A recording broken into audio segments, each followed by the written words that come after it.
जो पहले की जो वैल्यू आप पास में आएगी, है ना। अब यहाँ तो कोई वैल्यू कोई आपके पास है नहीं, तो यहाँ नेक्स्ट जो पास में क्या आएगा देखिए, ले रहे 160 डिवाइडेड 150, 170 डिवाइडेड 160, है ना। जैसे आपका 165, 170, 155, 165। इससे प्रीवियस मतलब इसके पहले की वैल्यू को इसको आपको डिवाइड करना पड़ेगा, और जो इसका आपके जो वैल्यू है, जो इसका आपका आधार वर्ष जो है, जो इसका बेस ईयर्स है, वो तो आपका वहां पर स्थिर है ही है ना। लेकिन यहाँ पर आपका चेन बेस मतलब एक श्रृंखला से दूसरी श्रृंखला, दूसरी से तीसरी श्रृंखला, तीसरी से आपके चौथी श्रृंखला, चौथी से आपकी पांच श्रृंखला, है ना। तो एक चेन जैसे आप यहाँ पर जैसे 1 2 3 4 5 6 7 8, है ना, 9। ये जो चीज है आपके यहाँ पर एक के आधार पर दूसरी जो चेन आपके बन रही है, जो आपके बढ़ रही है, वो आपका इस रूप में होगा। और यहाँ पर जो चीज आ रही है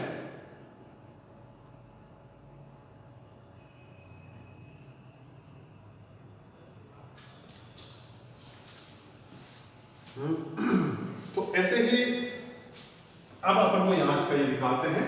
देखिए विद्यार्थियों, यहां पर अब ये जो आपका आ रहा है 160 मल्टीप्लाई 100 भाजक 150, 106 पॉइंट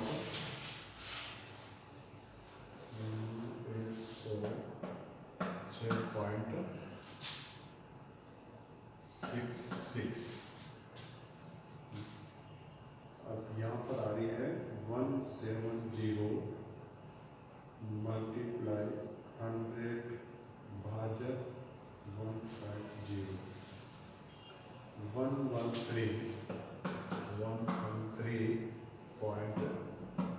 113.33।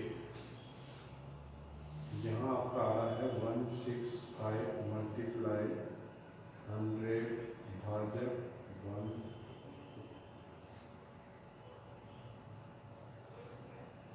165 मल्टीप्लाई 100 भाजक 150। यहाँ पर आ रहा है 1100।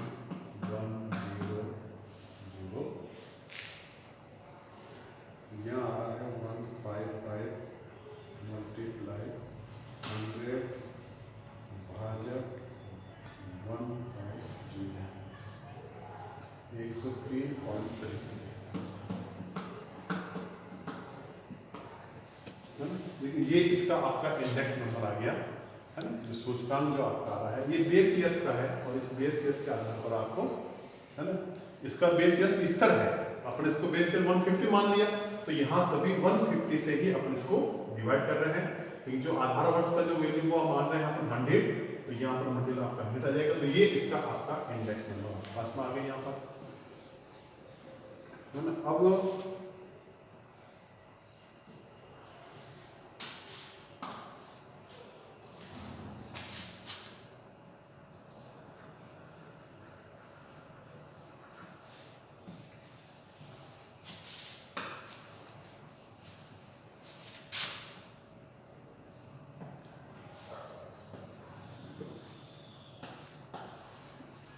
विद्यार्थियों, ये जो मतलब आपको यहाँ पर क्या है, इसका मैंने बताया फॉर्मूला आपका P1 डिवाइडेड P0, है ना। ये जो आपका यहाँ P1 है ना, यहाँ पर P1 कौन सा आएगा, जो वैल्यू आप पास में आ रही है, जैसे 160 डिवाइडेड P0, दिस इज ये आपका करंट ईयर्स, ये करंट ईयर्स, और ये आपका बेस ईयर्स, ठीक है ना। तो करंट ईयर्स आपका चेंज हो रहा है, बेस ईयर्स आपका स्थिर रहता है, ठीक है। और दूसरा क्या था आपका P1 डिवाइडेड Px बार मल्टीप्लाई 100, ये भी R है। P1 ये आपका जो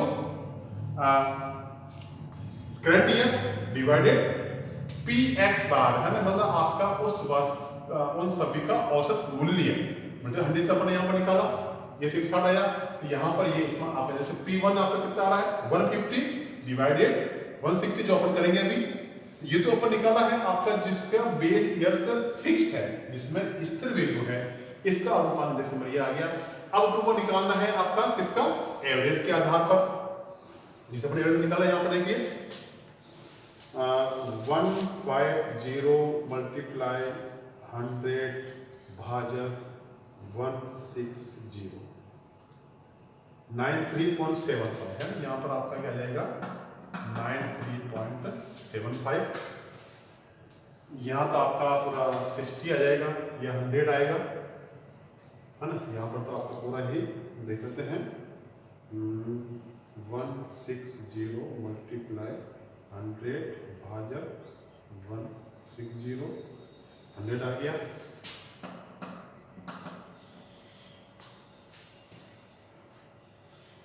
170 मल्टीप्लाई 100 भाजक 160 106.25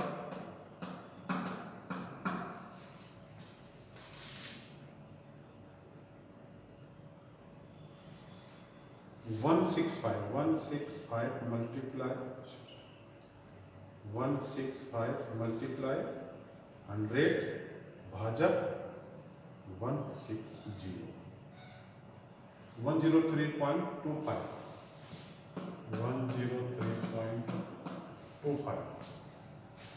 अब आपका आ रहा है 155 मल्टीप्लाई 100 भाजक 160 96.87 96.87। ये आ गया आप पास में एवरेज के आधार पर, ठीक है। अब अपन को निकालना है चेन बीएस है ना, जो श्रृंखला आधार जो है अपने पास में, जिसमें अपन ये मान रहे हैं कि अपन उसकी प्रीवियस वैल्यू के आधार पर है ना, तो उस प्रीवियस वैल्यू के आधार पर उसके करंट ईयर्स में उसको अपन डिवाइड करेंगे तो उसका आपका वैल्यू आपका क्या आता है। देखिए यहाँ तो आसपास में बेस आ जाएगा।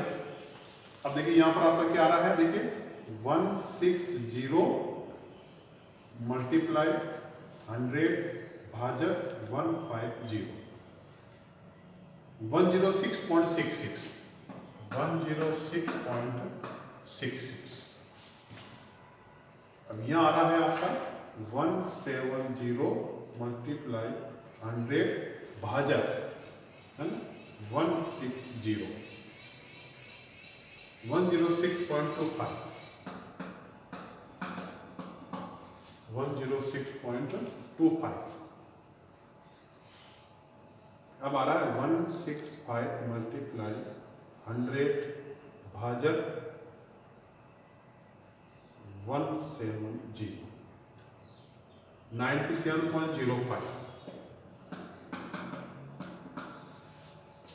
और फिर आपका आ रहा है 155 मल्टीप्लाई 100 भाजक 165 93.9 93.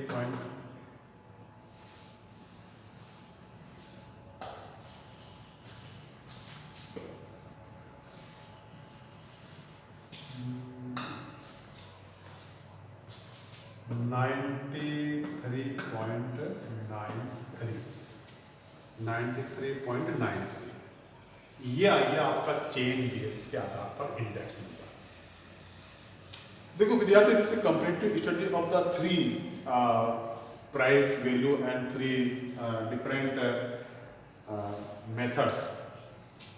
फर्स्ट था आपका ग्रुपिंग मेथड्स, सेकंड था आपका प्राइस रिलेटिव मेथड्स है ना इसमें, और प्राइस रिलेटिव मेथड्स में इसमें आपके 2 थे आपके पास में, अपन 2 देखे थे, दिस नॉट ग्रुपिंग मेथड्स।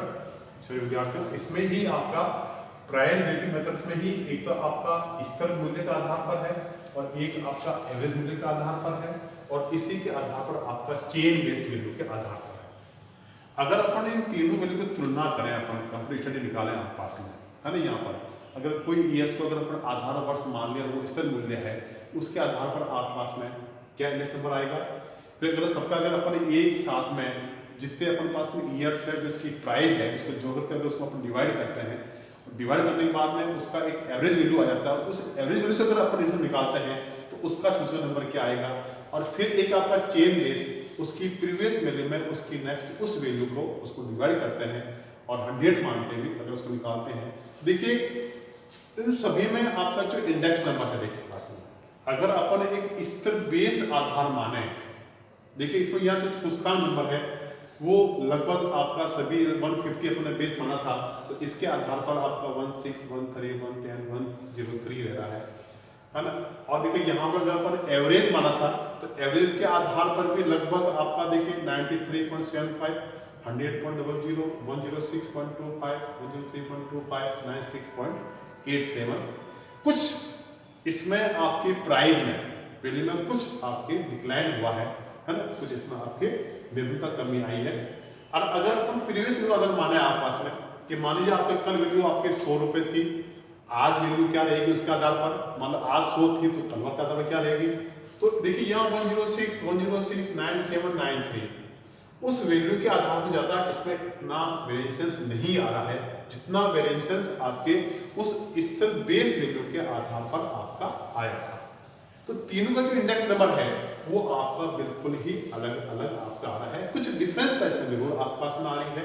तो अगर अपन किसी भी गुड्स का, सामान का, वस्तुओं का, है ना, जैसे आपके वेजिटेबल्स का, सब्जियों का अगर देखें, आज जो आपके सामान मिल रहा है कल जरूरी वही आपकी प्राइस मिले, जो सब्जी आज मिल रही है कल उसी प्राइस मिले, दिस इज नॉट श्योर, है ना, ये संभव नहीं है। हो सकता है वो प्राइस उससे कम भी हो सकती है, मतलब उसमें आपके कमी आ सकती है, या उसमें वैल्यू में आपकी बढ़ोतरी भी हो सकती है। Depend on the supply and demand, है ना, आपकी मांग कितनी है और उसमें आपकी आपूर्ति कितनी हो रही है। अगर जितनी आपूर्ति होगी, डिमांड कम होती है, आपूर्ति ज्यादा है तो उसकी प्राइस अपना आप ही आपके कम हो जाएंगे। डिमांड ज्यादा है, सप्लाई अब कम हो रही है तो स्वाभाविक है कि उसकी वैल्यू अपना आप ही आपके ग्रोथ करेगी। तो एक रिवर्स इसमें आपका सिस्टम चलता है डिमांड और सप्लाई में, है ना, आपकी मांग और आपूर्ति में, और उसी के आधार पर आपका करंट ईयर्स, बेस ईयर्स, है ना, आधार वर्ष, स्थिर आधार वर्ष, और एक होता है आपका प्रस्तुत वर्ष, जिस वर्ष में आपके, उसमें भी अलग अलग मंथ वाइज, उसमें भी अलग अलग आपके डे वाइज, है ना, एक महीने में 30 दिन होते हैं तो उस 30 दिन में भी अलग अलग आपकी वैल्यू होगी। और 30 दिन का अगर अपने एक साथ जोड़ के कर निकालते हैं तो वो आपका एवरेज आपका आती है, और उस एवरेज वैल्यू का आधार निकालते हैं तो आपका उसमें चेन बेस आपकी निकलती है कि आपकी फर्स्ट तारीख को ये थी, नेक्स्ट तारीख को ये आपकी एवरेज थी। तो इस प्रकार अपन इस श्रृंखला बेस के आधार पर अपन इस इंडेक्स नंबर को अपन गणना इस कैलकुलेशन अपन कर सकते हैं, और उसके आधार पर तीनों में ही आपके कुछ वेरिएशंस आ रहा है, कुछ इसमें आपके अंतर आ रहा है, लेकिन डिपेंड ऑफ द स्थिर base years, current base years, average and Disha chain base years के आधार पर इंडेक्स नंबर में इसमें अलग अलग चीजें आपको देखने को मिलती है, वेरिएशंस आपको देखने को मिलता है। ठीक है, थैंक यू।